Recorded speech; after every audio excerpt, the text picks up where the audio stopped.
Tila bistado na nga ang sabuatan sa pagpapabagsak kay VP Inday Sara Duterte. Ito nga ay matapos magsipaglabasan ang napakaraming ebidensya na mula mismo kay VP Sara.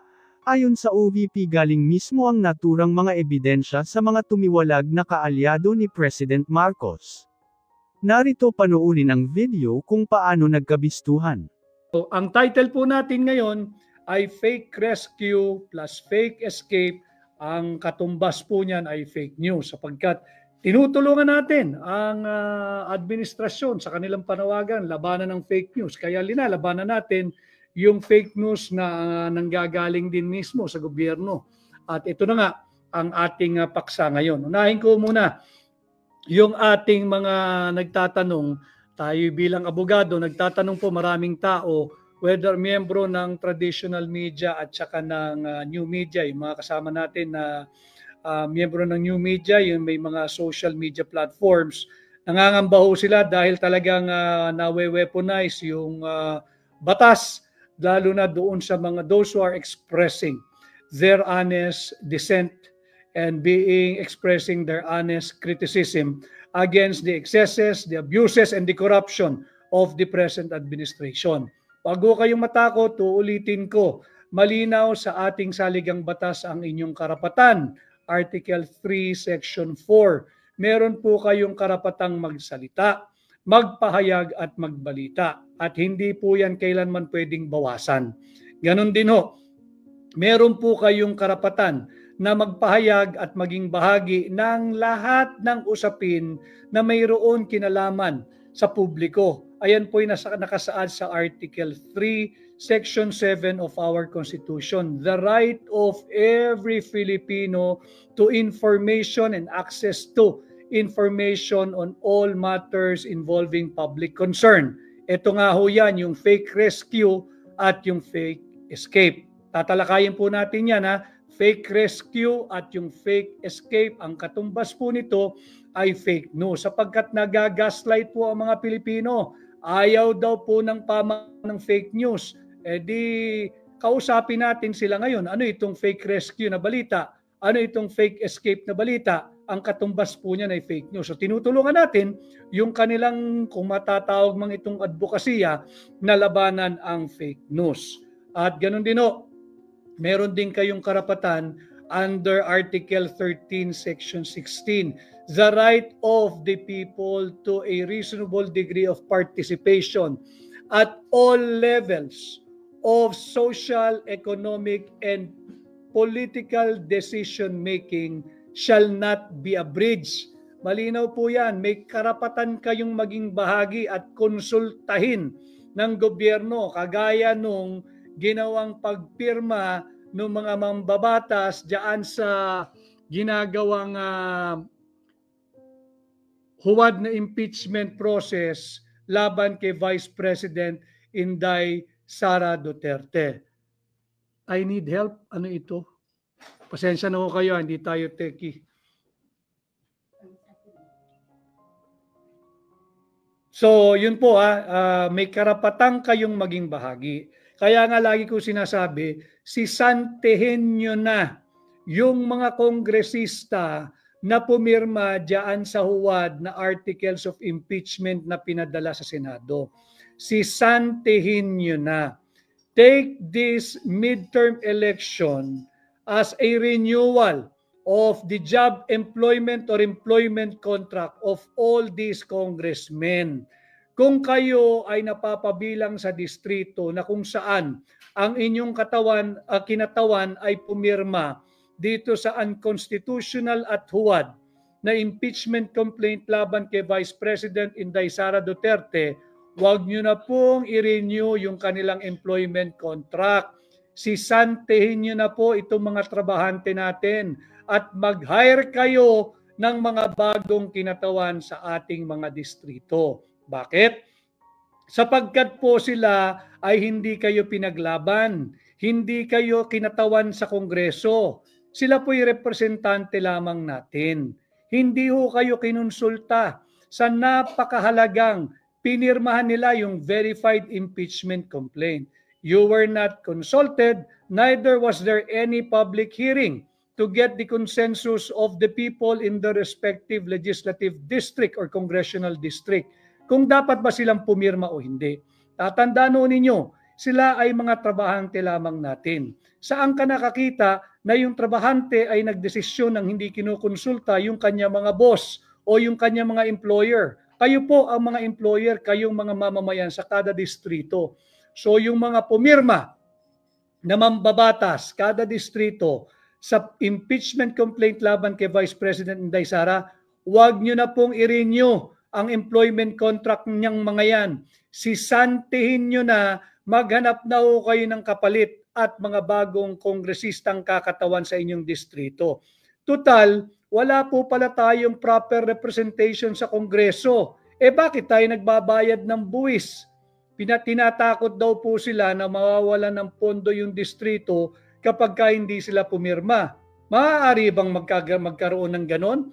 Bayad lang tayo ng bayad ng buwis pero wala tayong representasyon sa Kongreso. Nakakatakot na panukala yung kanilang ginagawa. Para nilang tinutulak ang ordinaryong Pilipino na mauwi na lamang tayo na no taxes because we have no representation. Hindi ba? Tinatakot na zero budget ang mga distrito. Saan ba galing yung budget? Hindi ba sa buwis na binabayad ng kada mamamayan na napapabilang sa kada distrito ng Kongreso? So wag po tayong pumayag, sisantihin nyo na. Itong mga mambabatas na pumirma at hindi kayo pinaglaban diyan sa Kongreso, basta na lamang pumirma sa unconstitutional na impeachment complaint laban kay Vice President Inday Sara Duterte. Mamaya ho ay magpapasampa muli tayo. I-diskurso lang muna natin itong ating titulong Fake Rescue at Fake Escape sapagkat mahalaga po ito.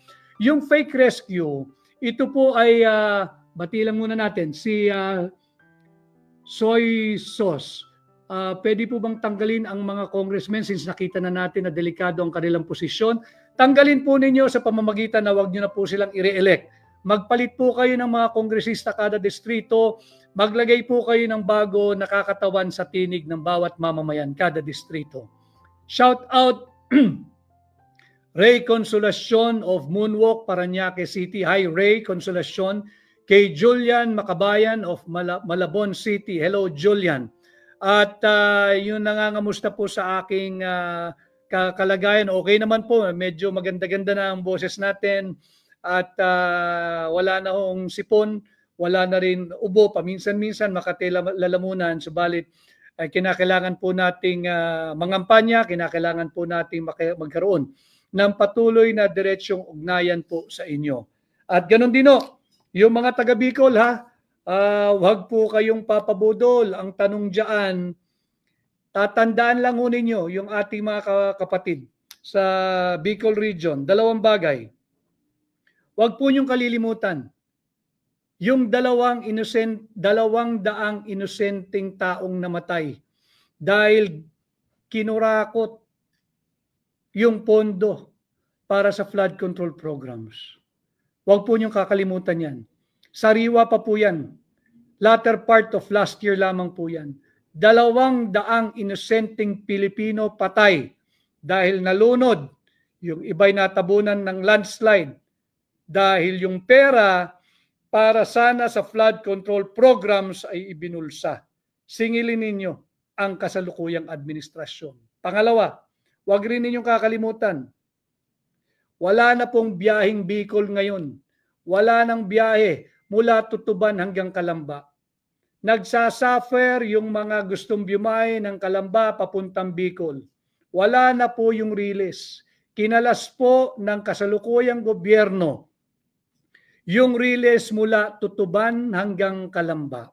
Kaya wala na po ngayong biyahe mula Tutuban hanggang Calamba. Samantala, bago nila kinalas yung mga bago na yan, yung release, maaari ho sanang inusog nila muna yung mga tren at yung mga iba pang rolling stocks doon sa Calamba para makabiyahe pa rin ang mga ordinaryong mamamayan mula Calamba papuntang Bicol.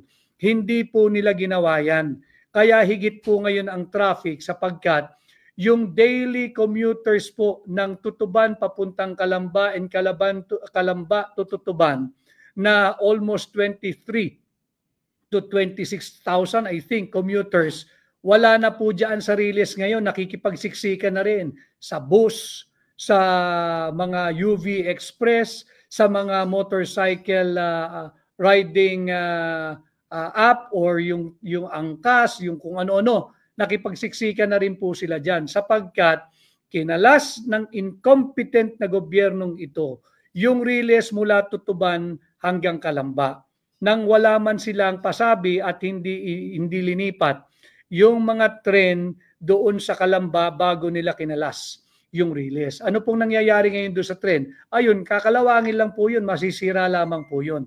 Kaya nga po wala nang ginagawa araw-araw.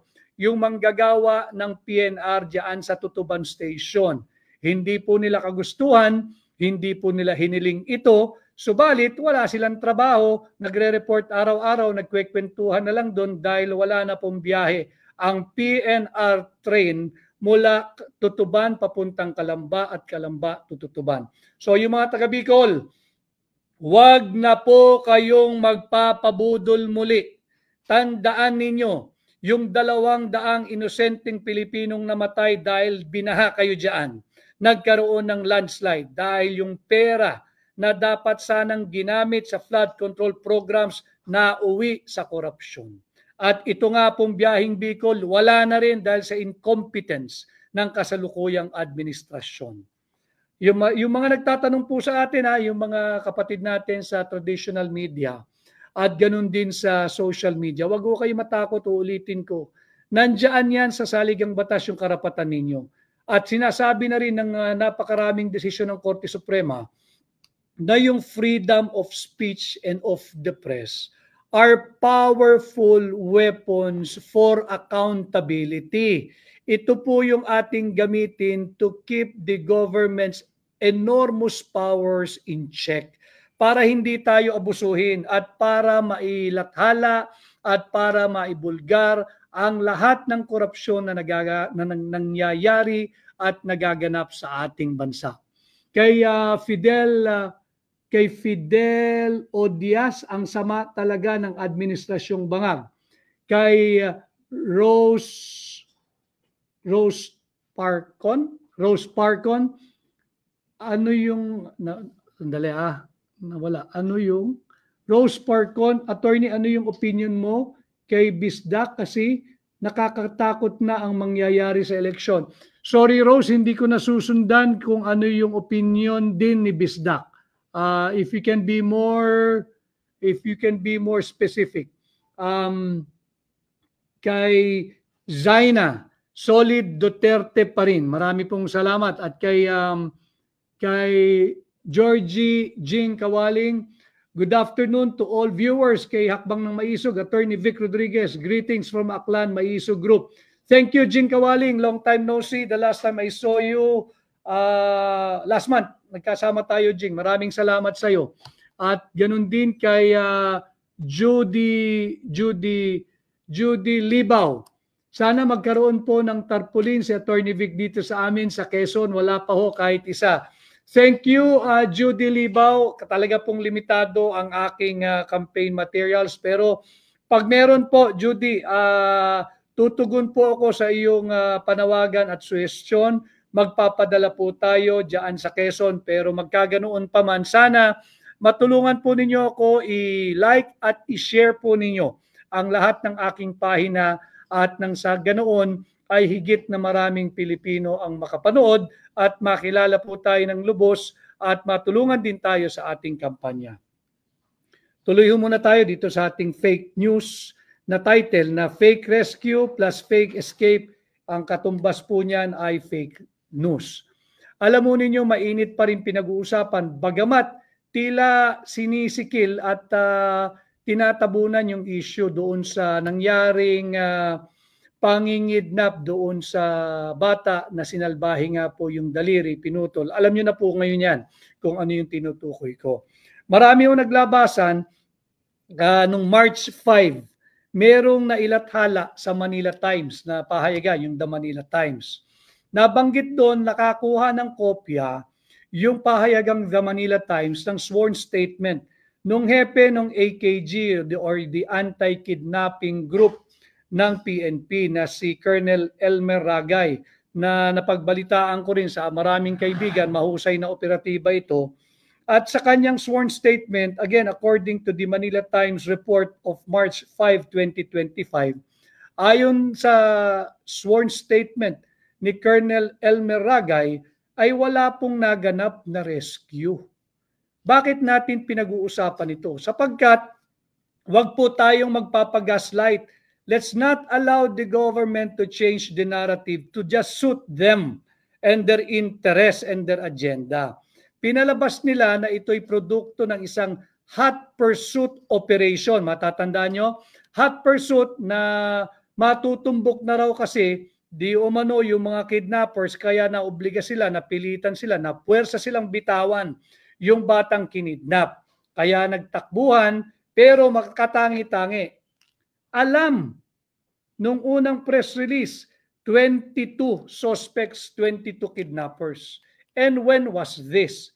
At sinabi nila hot pursuit, malapit na raw nilang matumbok, ilang linggo na ho ang nakakalipas.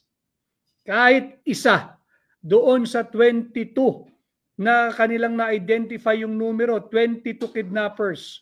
Hanggang ngayon, ni isa walang maipresenta. Hanggang ngayon, produkto daw kasi ng isang hot pursuit operation yung pagkaka-recover o rescue sa bata, ay kaya raw po napilitan bitawan ng mga kidnappers kasi masusukol na raw po yung 22 kidnappers. Hanggang ngayon wala.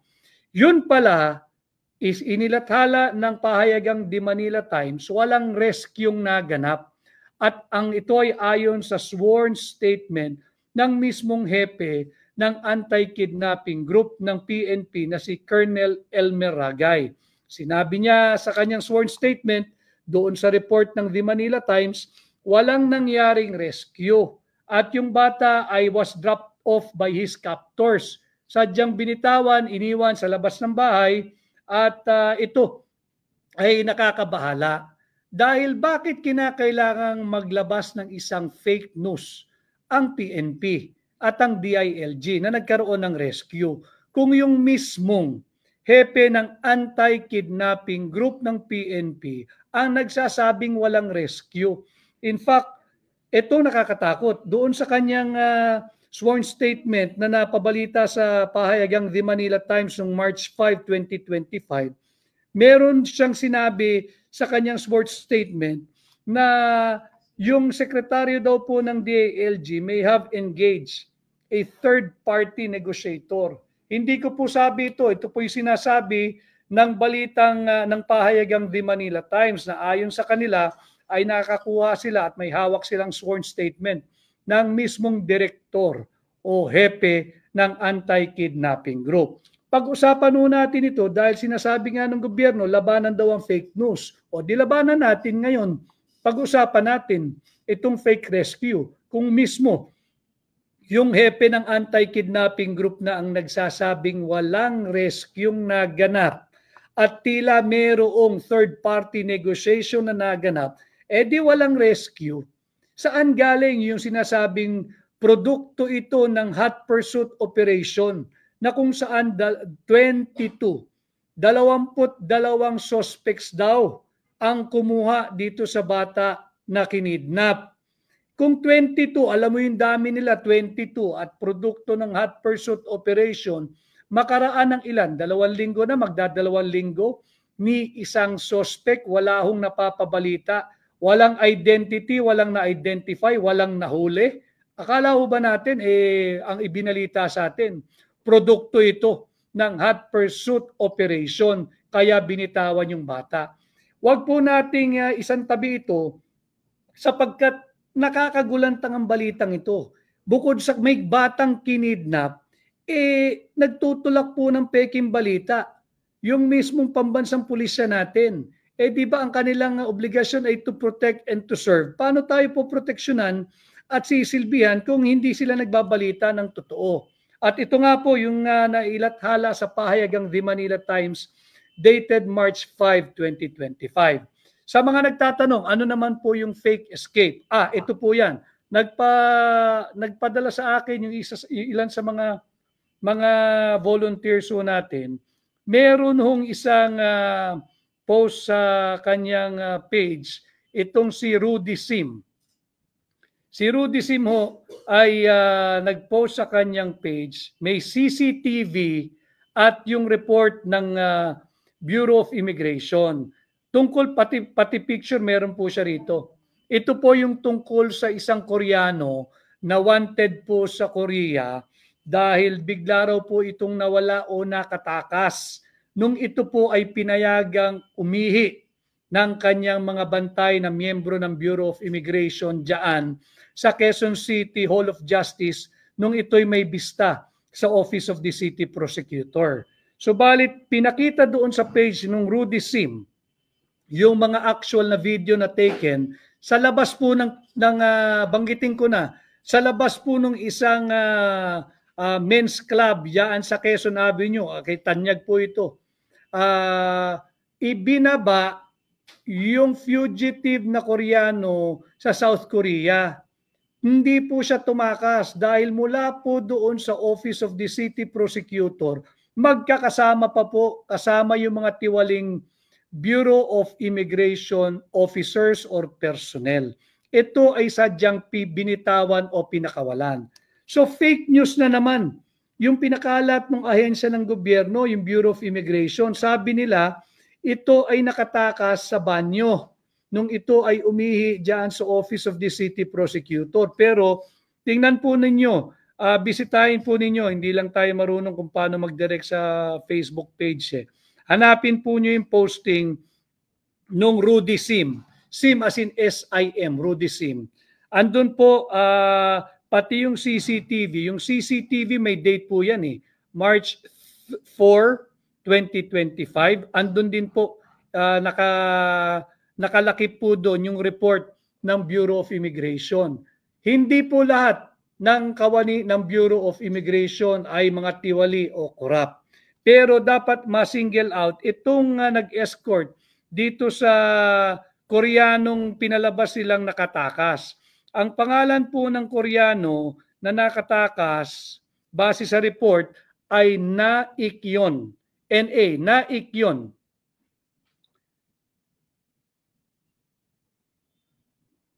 Ayan po. Korean national, ang date of birth, bata pa po ito. Pero ito raw po ay nakatakas sa Office of the City Prosecutor ng Quezon City habang nag-aantay ng kanyang bista. Subalit, meron pong expose yung Rudy Sim, ipinakita niya yung video, yung CCTV na nakuha po galing po sa CCTV po ng kalsada ito Kitang-kita, ibinaba doon sa men's club. Sauna bat po yun, sauna bat dyan sa Quezon Avenue. Ibinaba yung fugitive na Koreano sa sauna bat kasama yung kanyang bantay na immigration personnel. Sauna bat sauna bat. Pagkatapos sa City Prosecutor's Office ng Quezon City, nagtungo sa sauna bath yung suspect na Koreano kasama yung kanyang mga bantay na empleyado ng Bureau of Immigration. At pagkatapos po nun, makikita rin na mag-isa nang lumalabas doon sa gilid ng sauna bath yung Koreano at dali-daling tumawid ng kalsada at sumakay sa isang nag-iintay na puting van. Puting van at yun na, nawala na, tumakas na, hindi na makita. Ang sinabi, kaya fake news, ang sinabi ng report ng immigration, siya raw po ay nakatakas nung umihi sa banyo ng City Prosecutor's Office. Kung umihi siya at nakatakas, bakit kasama pa rin niya yung kanya mga bantay na immigration officials or personnel diyan sa gilid ng isang sauna bath sa Quezon Avenue. Ibinaba muna diyan sa sauna bath at maya-maya, dali-dali doon din sa gilid kung saan siya binaba, ay lumalabas na po yung fugitive na Koreano at tumawid ng kalsadang nagmamadali at sumakay doon sa nag-iintay na van. These two incidents, yung fake rescue at yung fake escape o yung peking pagtakas umano ng Koreano, ito po ay fake news. Ngayon, yung mga nag-gaslight po sa gobyerno, forcibly trying to change the narrative so that their administration will look good. Ito ang labanan ninyo.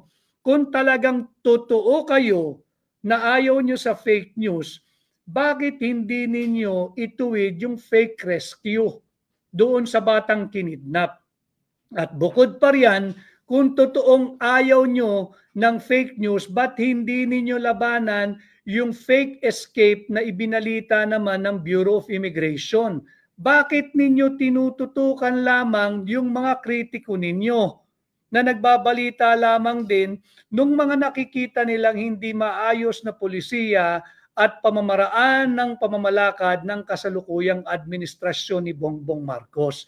Yan ang labanan ninyo. Mga kababayan, wag po tayo magpa-gaslight. At ganun din yung aking mga panawagan ngayon sa ating mga kababayan dyan sa Bicol.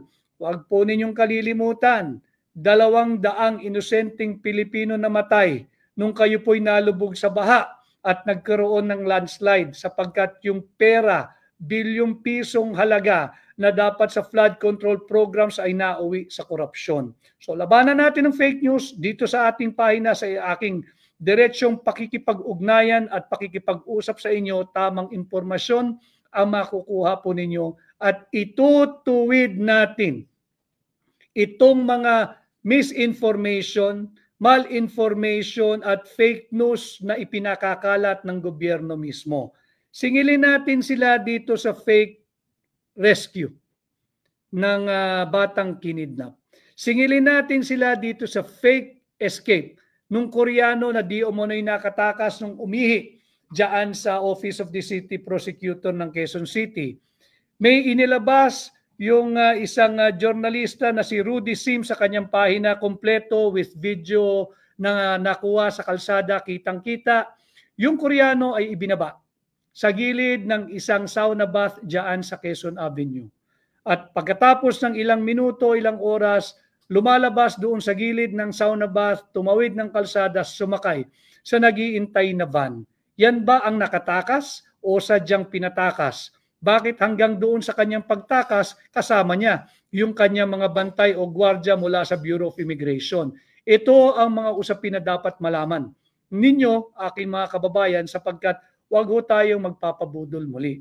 At meron din isang balita na inilabas na kanina lamang ho, pinadala sa akin ito, yung tinanong, ang dami yung nagme-message sa akin, sa mismong site ng gobyerno, yung Philippine News Agency na nag-file na raw po ang OSG at hinihingi sa Korte Suprema na ibasura ang ating petisyon na humihiling na ibasura ang 2025 national budget dahil ito po'y unconstitutional. Ayoko na po sanang pag-usapan yung detalye sapagkat nung hearing nga po nung Wednesday tayo ay pinaalalahanan, lahat ng nandoon ay pinaalalahanan ni Senior Associate Justice Leonin tungkol po doon sa parameters kung ano lang ang pwedeng pag-usapan at wag munang pag-usapan. Subalit at tayo po ay tutugon lamang dito sa pinalabas ng Philippine News Agency. Yung kanila raw pong sagot ay hinihingi ibasura yung ating petisyon. Meron na pong takdang araw na ibinigay ang Korte Suprema para gawin yung oral argument. At I think in recent history, this is not the first time. If this is not the first time, but I think in recent history and in recent memory, dito lamang ho natin makikita na 3 araw sunod-sunod ang ibinigay ng Korte Suprema para ganapin ang oral argument. Ibig sabihin, ganito po kahalaga itong usapin ng constitutionality or unconstitutionality of the 2025 budget. So, wag po kayong mangamba. Ako'y bilang petitioner at bilang abogado, wala pong basehan itong sinasabing balita ng Philippine News Agency. At meron na po, maging panatag po ang inyong kalooban, meron na pong araw na itinakda ang Korte Suprema. In fact, 3 consecutive days were allotted and scheduled by the Supreme Court for the conduct of the oral argument dito sa ating inihain na kaso para ipawalang bisa itong immoral, illegal, invalid, unconstitutional, and criminal 2025 budget.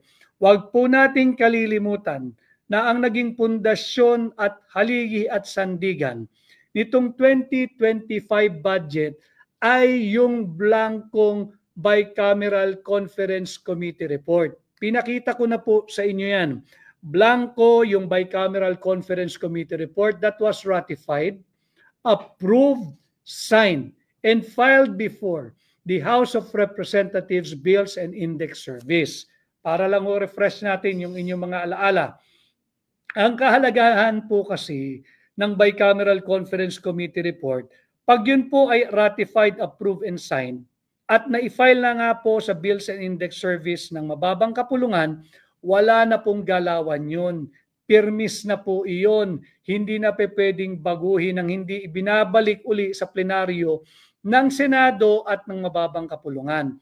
Wala na pong ibang pwedeng gagawin doon kundi ang printing na lamang ng enrolled bill. At yun nga ho, hindi ibinalik sa plenaryo ng mababang kapulungan at ng Senado. So yun na po yung naging pundasyon ng 2025 GAA. Pwede ka ba magkaroon ng budget na base sa blankong Bicameral Conference Committee report? So ulitin ko, sa lahat po ng nag-message at nagtatanong, huwag po kayong mangamba, panatag po dapat ang inyong kalooban sapagkat nagtakda na po ang Korte Suprema ng 3 sunod-sunod na araw para sa oral argument na gaganapin dyan po sa Baguio sa April 1, 2, and 3 at naghahanda na po ang ating mga abogado sa gaganapin na oral argument. At ulitin ko nga ho, just to refresh your memory, bukod sa nagtakda ng 3 sunod-sunod na araw ang Korte Suprema, ipinag-utos din ang pagharap ng Marikina Congresswoman Stella Kimbo na una nang nagsabing walang blanco at nung hindi na niya maitanggi na may blanco, itinuro ang mga miyembro ng Technical Working Group na empleyado ng Senado at mababang kapulungan. Yun ang kanilang iipitin at ilalaglag. Kaya yung pangatlong kautusan ng Korte Suprema ay ang mga kawani ng Senado at mababang kapulungan na bahagi o miyembro ng Technical Working Group na kinakailangan mag-attend din ho at magpakita at maging present sa April 1, 2, and 3 na oral argument. Yun po yung kinalabasan ng unang pagdinig tungkol dito sa ating inihain na kaso for the declaration of unconstitutionality of the 2025 national budget. Kay Judea, nabasa ko nito kay Jonathan Retes, Pilipinas, Duterte pa rin, solid tayo. Marami pong salamat. Kay Kenneth Kua, Attorney Vic Rodriguez, mabuhay po. Kay Abby Taurus, thank you Abby. Kay Janice Herradura, thank you for what you do for our country. Attorney from Davao City po. Janice, thank you too for your trust. But let me again repeat, hindi ko po kakayanin ito mag-isa. Kailangan ko po ang tulong ninyo. Ako po ay kinatawan nyo lamang dito sa kasong ito kasama ang iba pang mga maiisog na abogado. Subalit ito po'y para sa inyo sapagkat ito po'y hindi ko pera, hindi po ito pera ng iisang tao, ito po'y pera nating mga Pilipino. Kaya Rose Chong, taga Leyte ako, wala pa kaming nakita mga posters mo. Thank you Rose Chong, talagang kukunti lang ang aking posters. Kaya po humihingi ako ng tulong ninyo na sana ako ay maikampanya ninyo sa inyong mga kamag-anak, kaibigan, kaklase, kahanap buhay, kasama sa trabaho at mga Pilipinong kakilala ninyo saan man pong panig ng mundo. Sapagkat tayo nga ay kandidato bilang independent, ang aking pong mga kasama ay ang hakbang ng maisog, bagamat tayo ay adopted o inampon ni Pangulong Duterte sa kanyang partido, hindi pa rin nagbabago ang katotohanan na limitado ang aking mga materyales. So tulungan po sana ninyo ako at malaking bagay if you can like and share my pages para po naman mahigit pong maraming Pilipino ang magkaroon ako ng diretsang ugnayan. Yung mga request po for poster designs, maaari po kayo, hindi naman po ako mahiyana, yung mga nagre-request ng posters design, maaari po kayong mag-print ng inyong sariling disenyo. Wala pong bawal doon, sariling inisyatibo po nyo yun. And I will appreciate yung inyo pong sariling disenyo. But yung iba naman, pwede po kayong mag-message dito. At sasagutin po ito ng ating mga volunteers. At kung ano pong kayang i-provide, we will provide. Bagamat kakaunti lamang po, ulitin ko kakaunti lamang po ang aking mga campaign materials. At kung ano pa pong kakayaning ipadala, magpapadala po ako sa inyo. Kay Elizabeth Alamer, marami pong salamat. Tama po yung inyong komento. Kay Rafael Tuvera, maraming salamat. Kay Jeresa Aboy Noble, good afternoon. My number 1 Senator, Attorney Rodriguez, marami pong salamat. At ganun din kay Angelina Manahan. Ang kapal ni Bangag, sabihin na nagtrabaho ka daw sa kanya. Di ba nga, hindi ka naman sweldohan. Nasagot ko na po yan. Hindi ako nagtrabaho sa kanya. Tinulungan ko siya. Yun ang katotohanan. At ni isang sentimo, wala po akong kinuhang bayad o kapalit na pananalapi sa kanila. At nung ako po ay naging executive secretary, ni isang sentimo, hindi po ako kumuha ng sweldo o kung ano mang pera mula sa gobyerno, at yan po ay kayang patunayan ng Commission on Audit ni isang sentimo. Hindi po ako sumahod. Kung pribadong pera man niya yan o kung pera ng gobyerno, para malinaw. Kay Angelina Manahan, salamat. Wala akong swineldo. So hindi ako nagtrabaho. Ako'y kusang na loob na tumulong sa kanya dahil naniwala ako na magtatrabaho siya ng tapat. Yung pala, pare-pareho tayong nabudol, kaya wag po tayo magpabudol muli. At yung mga katulad ko pong nabudol, lagi ko pong ginagawang biro, pero totoo po ito. Kung may ranggo po ang mga nabudol, ako po ang patron ng mga nabudol. Kaya relax lang po kayo, gamitin natin itong 2025 midterm election para baguhin po ang sistema ng gobyerno nang hindi tayo lumalabag sa saligang batas. Pumili po tayo ng mga bago, ihatid po natin sa Senado. At kagaya ko po, number 56 sa Senado, sana ho ay matulungan ninyo ako. Ganon din, yung 32 milyong Pilipino na pinagtatangkaan pong nakawin ng administrasyon ni Bongbong Marcos ang posisyon ng pangalawang Pangulo, wag po tayong pumayag. We have to help defend Vice President Inday Sara Duterte. And there is only one clear way to help defend Inday Sara Duterte. Ano po iyon? Ilagay ninyo kaming siyam na Duterte approved and certified senatorial candidate. Yan po ang inyong magagawa. Tulungan po nyo yung siyam na kandidato at iniendorso ni Pangulong Rodrigo Duterte upang ipagtanggol natin. Hindi po si Inday Sara, siya lamang po yung kinatawan ng posisyong ito. Ang pinagtatanggol po natin dito ay ang sagradong mandato ng 32 milyong Pilipino na tapat, malaya, demokratiko at patas na pinili si Inday Sara Duterte para ating maging pangalawang Pangulo. Huwag po nating payagang nakawin ito ng iilang elitistang kongresista. Meron pong ginagawa yung isang grupo, yung sinasabing religious group na naglilikom daw ng 1 milyong pirma. Huwag po tayong padadala dyan. Bakit pirma? Muntik nyo na kaming mabudol dyan. Tatandaan ho ninyo last year, nung tinutulak nila yung huwad na People's Initiative para magtungo tayo sa Peking Charter Change. Ang ginagamit po nilang pirma ay yung pirma nung nakatanggap ng ayuda. Attendance sheet po iyon eh. Ginawa nilang kalakip ng kanilang huwad na petisyon for People's Initiative. Ganon din po ang gagawin nila.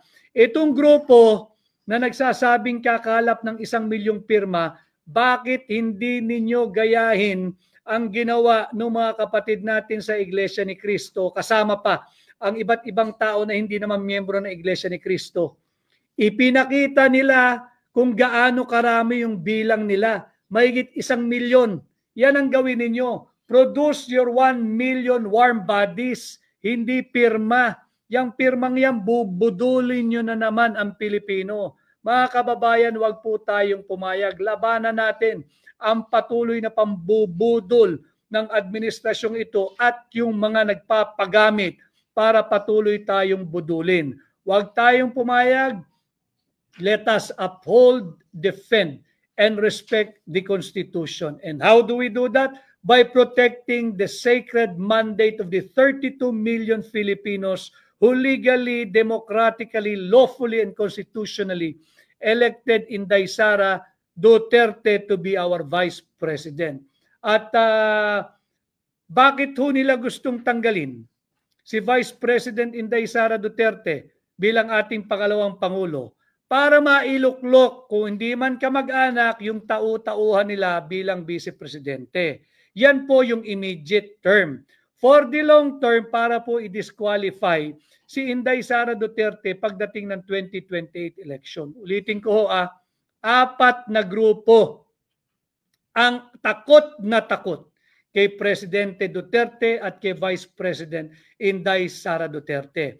Sino po ito? Unang-una, yung mga drug syndicates, sapagkat sila ay hinabol ng puspusan ni Pangulong Duterte noong kanyang administrasyon.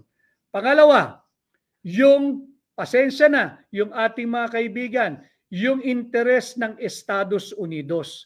Sapagkat naniniwala sila sa naratibo na ang mga Duterte ay ayaw sa kanila. Malayo po yan sa katotohanan. Ang mga Duterte, si Pangulong Duterte, ay hindi pro-American, hindi rin siya pro-China. Siya ay pro-Filipino. Napakahirap pa namang intindihin yon. Wala siyang pakialam sa interes ng China, wala siyang pakialam sa interes ng US. Ang kanyang sinusulong ay ang tanging interes ng Pilipino lamang. Itong mga banyagang nagbabangga ang interes, secondary na lamang kay Pangulong Duterte. So, yun po yung pangalawa. Yung drug syndicate, yung US interest, tapos yung political elite.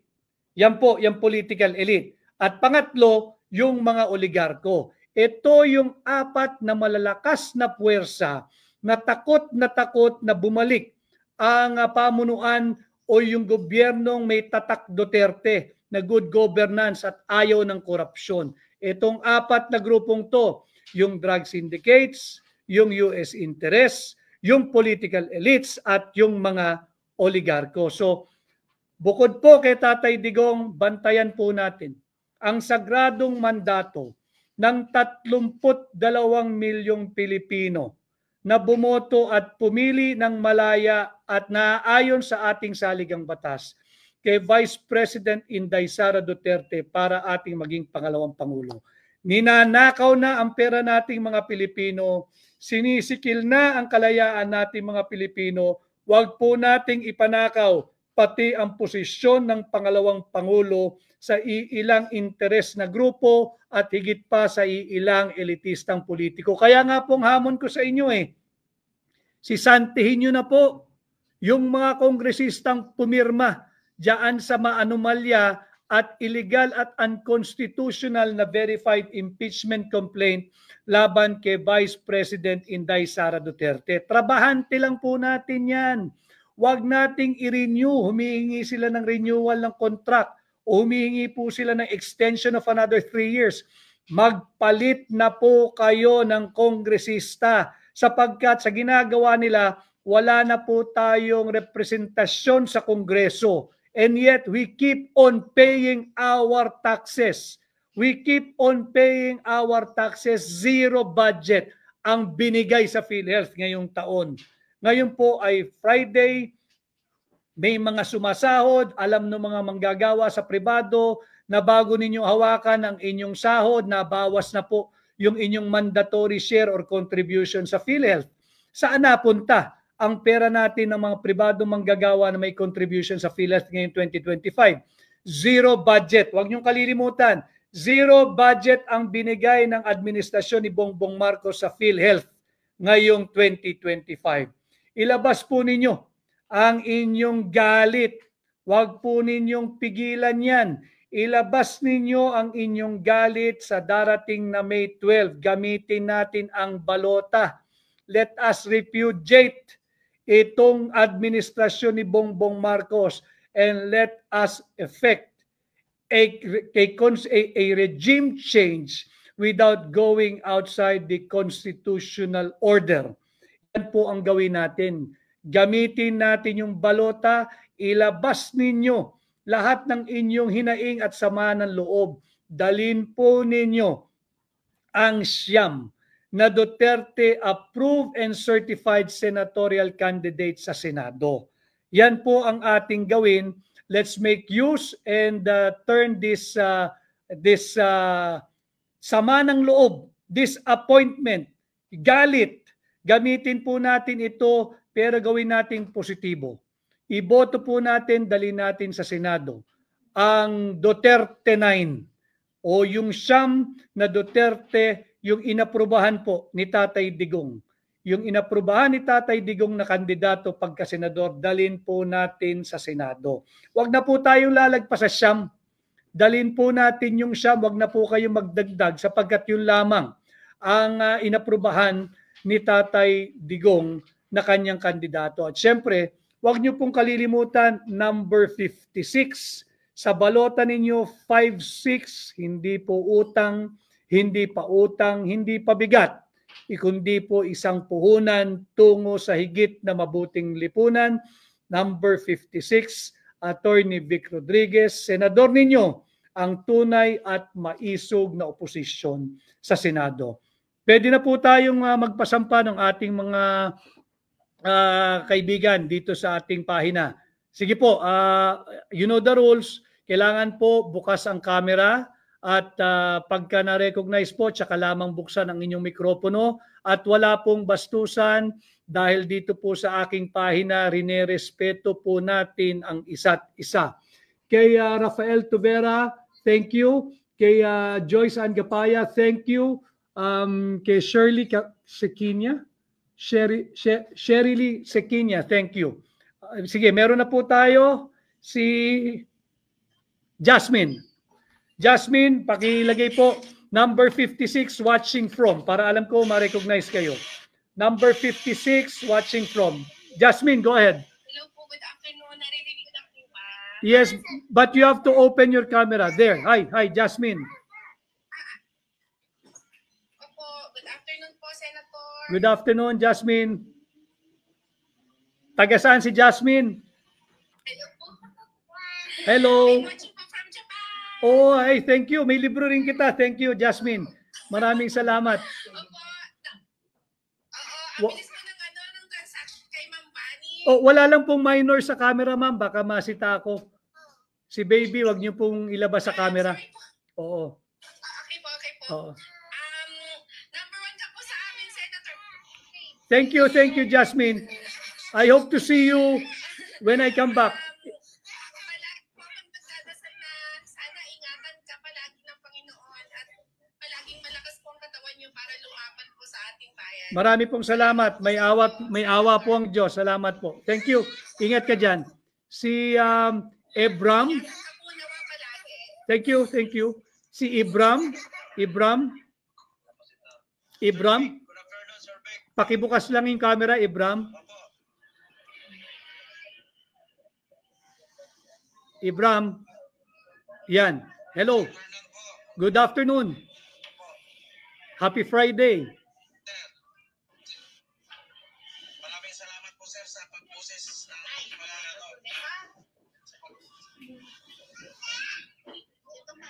Thank you, Ibram. Maraming salamat. Thank you, Ibram. Nawala si... kasama po kayo sa aming photo survey. Thank you. Buong linya ni Thank you, Ibram. Maraming salamat sa iyo. Thank you, Ibram. Okay, thank you. Si Rendel. Rendel, your turn, Rendel. Wala si Rendel. Si Aguila. Aguila, paki-unmute mo. Nakikita na kita, Aguila. Aguila.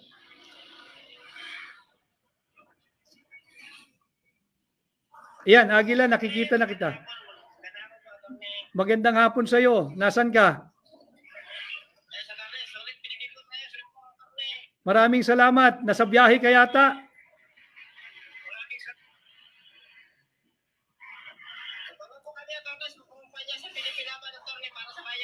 Maraming salamat. Huwag niyong kalilimutan yung Duterte 9. Vote straight po tayo para hindi na tayo mabudol muli.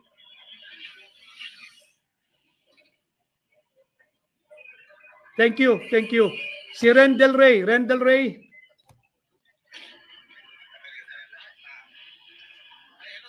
Hi, Rendel. Magandang hapon. Hindi kita marinig, Rendel. Yung tapos na po, paki-mute ho yung inyong microphone para naman magbigay daan sa iba.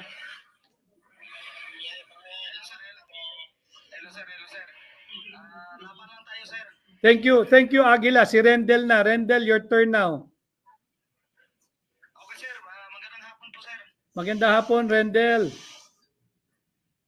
Hello po. Magandang hapon po, sir. Laban lang po tayo.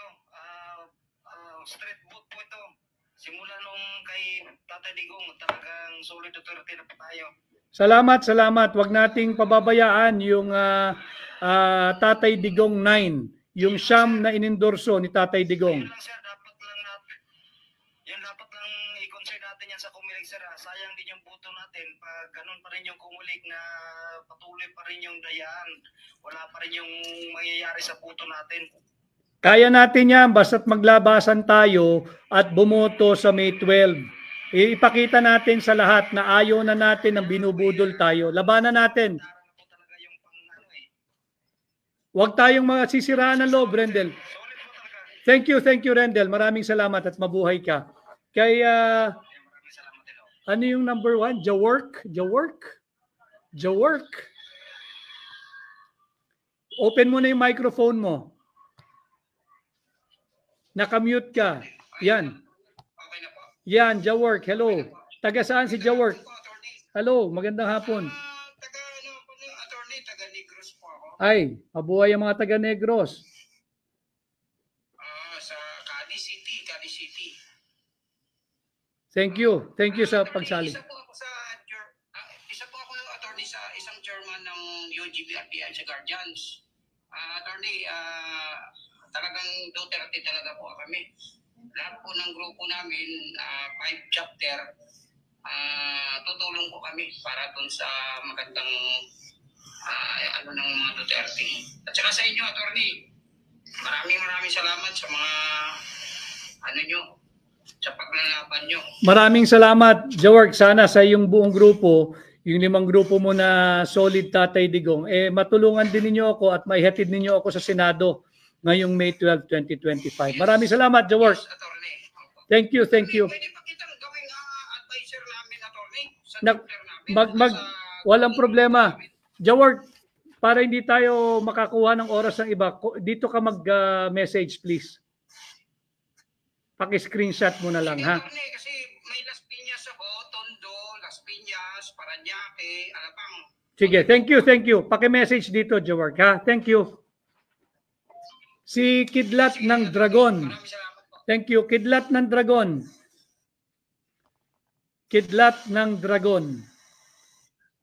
Nakakatakot ito. Kidlat na, Dragon pa. Kidlat ng Dragon.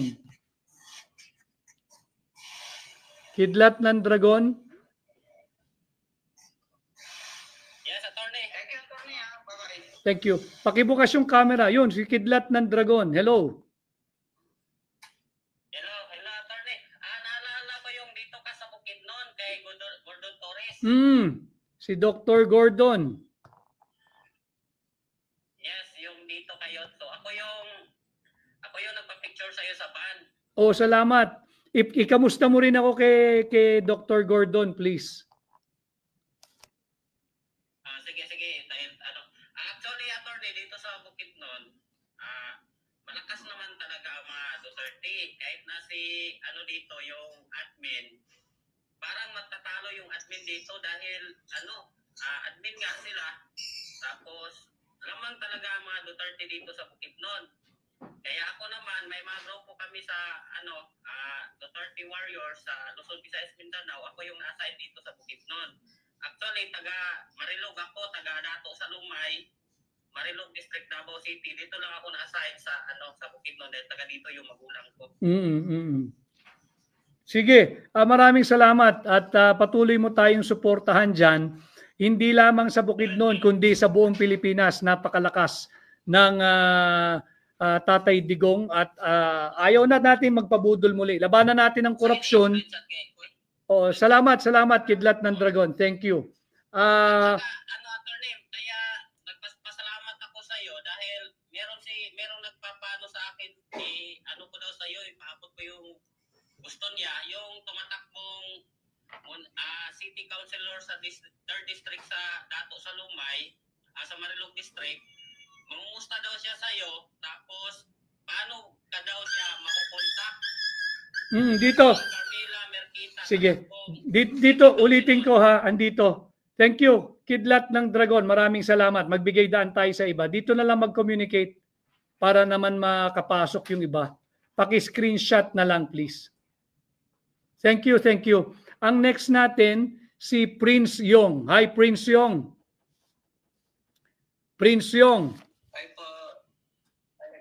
Hi, Prince. Nasaan ka? Nasa UAE po ako, Attorney Vic. Nasa UAE. Kamusta ka dyan? Okay lang naman dito, Attorney Vic. Halos lahat po ng mga kaibigan namin, lahat ng mga kapano'y Pilipino dito ay kinakampanya po namin yung mga Duterte talaga. Maraming salamat. So, especially na ikaw, Attorney Vic, at sa buong family din namin, almost 50 kaming botante lahat-lahat. So, kinampanya na rin po namin. Thank you, Prince Yong.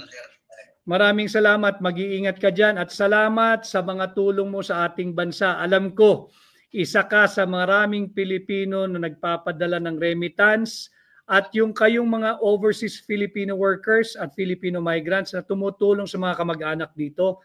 Kayo talaga ang totoong nagbibigay ng ayuda sa inyong pamilya.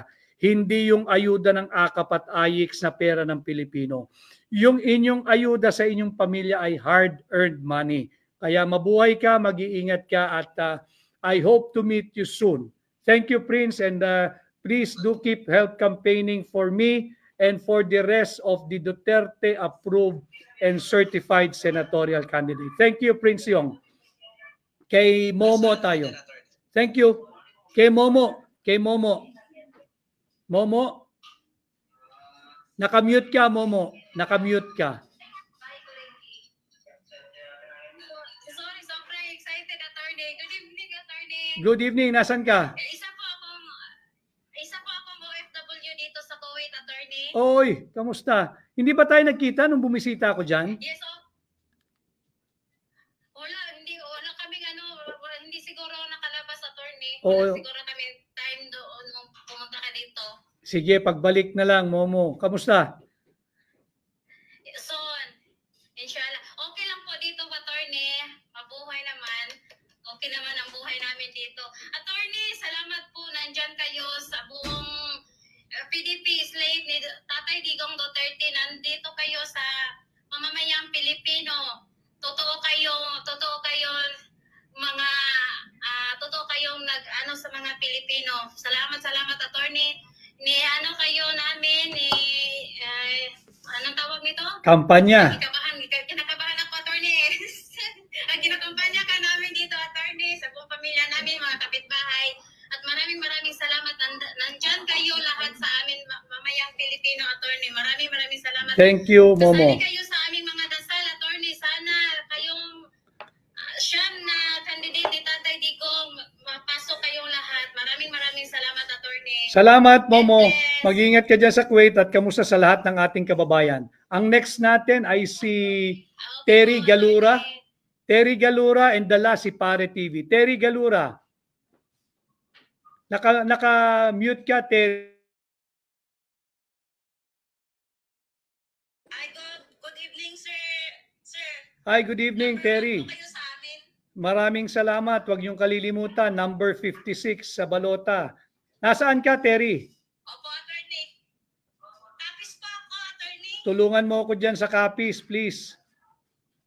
Ay, opo, buong pamilya namin po, suportado po yung Duterte, ano po. Maraming salamat.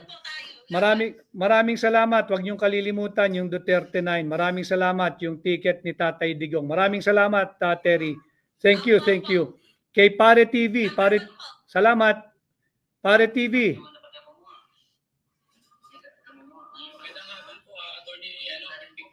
Ay, Pare TV. Maraming salamat sa pag-intay, ha? Yes. Sa ano pa ako, nasa UAE po ako ngayon. UAE ka rin. Content creator po, solid PDP laban po ako. Maraming salamat. Gumagawa rin po ako mga music ng PDP laban. Salamat, Pare TV. Attorney, may gusto po OFW po ako. Ano po kaya magandang may sabatas po kapag nanalo po kayo para po matulungan yung mga kapatid natin mga OFW na pinamaltrato po ng kanilang mga amo? Silipin natin gamit ang oversight function ng senador at ng senado at kung paano pa mapabuti. Alam ko merong isang kakautusan ng gobyerno na dapat periodically ay lalo pang dalasan yung pagbisita ng mga kinatawan ng konsulado o embahada sa iba't ibang Pilipino na nasasakupan nila para malaman yung inyong actual na kondisyon pati sa inyong places of work. So tingnan natin kung yan ba ay nagagawa at kung hindi, bakit hindi nagagawa at dapat pang gampanan ng mga opisyal natin sa konsulado at embahada. Kasi po minsan po yung mga kapatid natin mga OFW, yung mga sabay po nagtatrabaho, minsan po kasi yung mga amo po nila ginukuha po yung nila yung mga cellphone po nila para hindi makontak ng mga pamilya. Ganun po. Tama yun, pero sila nakakapagsumbong kaagad. Tama yun, Pare TV, but I think depende sa lugar kung nasaan, kung ano rin yung kultura ng lugar, ano yung umiiral na panantayan o batas, at ano linalaman ng employment contract. Kung bawal gumamit ng cellphone pagka oras ng trabaho. So titingnan natin yan para naman maging objective yung ating magiging payo at magiging galaw pag tayo ay senador ninyo, pagka ako ay hinatid ninyo sa Senado. We'll check everything para naman tama yung aking magiging payo at sasabihin sa inyo. Okay po. Thank you. Maraming salamat po, Attorney Vic Rodriguez. Maraming salamat po. Thank you. PDP laban po kami dito. Maraming salamat. Pamilya ko po sa Pinas. Thank you. Mabuhay ka, mag-iingat ka dyan. Thank you, Pare TV. Ingat po. So yan po, marami tayong nakasama ngayong araw. Maraming salamat. Today is the start of the weekend. Mag-iingat po kayo, mag-enjoy kayo ng inyong weekend at spend time, much time with your family sapagkat yan naman ang talagang mahalaga sa ating buhay. Yan ang dahilan kung bakit tayo lahat ay nagsusumikap, nangangarap ng higit na mabuting Pilipinas na wala ng korupsyon. At muli, wag na po tayo magpapabudol. Labanan natin ang fake news kagaya ng ating tinalakay, yung fake rescue, yung fake na pagtakas, ang katumbas po niya ay fake news. Wag tayong magpapadala sa propaganda lang ng gobyerno. Alamin natin ang totoo sa kanilang mga binabalita. Wag tayong magpapabudol muli. Yung mga kababayan natin sa Bicol, tandaan po ninyo, 200 inosenteng Pilipino namatay nung kayo'y nalubog sa baha at nagkaroon ng landslide dahil ninakaw at nauwi sa korupsyon ang mga bilyong-bilyong pisong sinasabi nilang dapat ay sa flood control programs. Huwag po kayong magpapabudol muli. Ngayon pong May 12, ilabas natin yung ating disappointment, yung ating galit, yung ating hinagpis. Gamitin natin ang positibo, ang pagkakataong bumoto at tulungan po ninyo yung mga kandidato. Siyam lamang po kami na pinili ni Tatay Digong, yung Duterte approved and certified senatorial candidates. Muli po, number 56 sa balota, 56 sa balota Attorney Vic Rodriguez, 5-6 po, ating puhunan tungo sa higit na mabuting lipunan. Pilipino, abogado, maisog, maraming salamat, magandang gabi,